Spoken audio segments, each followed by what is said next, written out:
The aim of this course is that you become a first-class PowerPoint user. By closely following all of the lessons, you will give your career a significant boost and will have every chance of success in the future. Sound exciting? Well, let's get started. First things first, let's go through the main tabs within PowerPoint and describe their content. The first tab that we see on the ribbon is the File tab. Within the File tab, we will find several basic commands such as Save, Save As, Open, and Close. If we click on Info, we will find the Permissions section in which we can create a password for the document.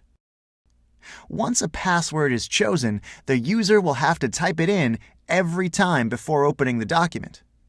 Under Print, we find all the options related to printing.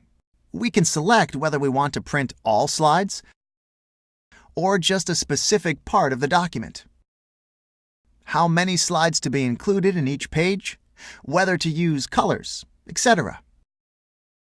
If we click on Options, a dialog box opens. We are able to select some of the user interface options, the type of proofing to be applied, saving options, language options, and advanced options. In one of the next lessons, we will dedicate some time to the Quick Access toolbar, which is an important instrument in PowerPoint.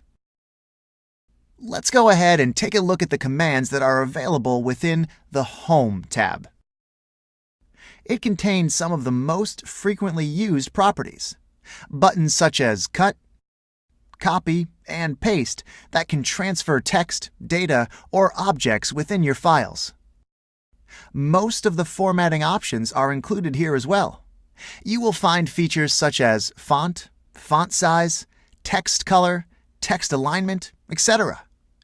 Within the Home tab, we can also find the very useful button Arrange, which allows us to group items and align objects.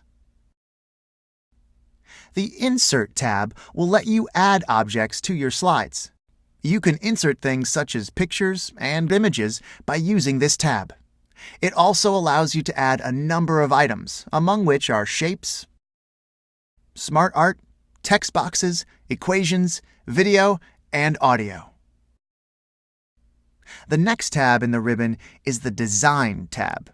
It contains the basic slide formatting tools. Themes are an easy way to design a whole slideshow. Every slide in the presentation will change to match the background, font, colors, and effects that are preset for each theme. The good point about themes is that they are easy, quick, and make your presentation look nice. The bad point about themes is that there are only 4 or 5 really good ones to choose from, and everyone repeatedly uses them. That is why I would suggest that you do as much of your theme design by yourself as possible. The slides that we will create in this course would not use a ready theme. In this tab, you can also modify the background of the slides within your presentation.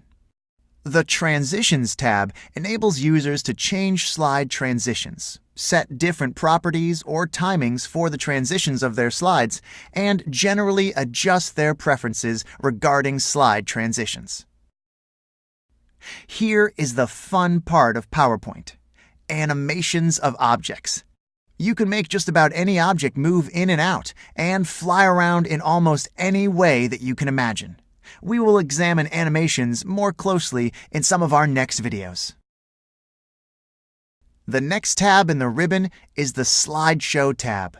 It contains tools that control the slideshow presentation. Under the Review tab, you will find instruments that enable you to proofread your PowerPoint files. In addition to that, here are the Comments and Review functionalities. The way you see your presentation can be customized in the View tab. Inside of this tab, we have all the Slide Master options, which we will see in detail later in the course. Here, users can also find the Zoom, Color, Window, and Macro options. This was our quick overview of the structure of PowerPoint's tabs. In our next lesson, we will go much deeper and examine in detail many of the advanced features of PowerPoint. Thanks for watching.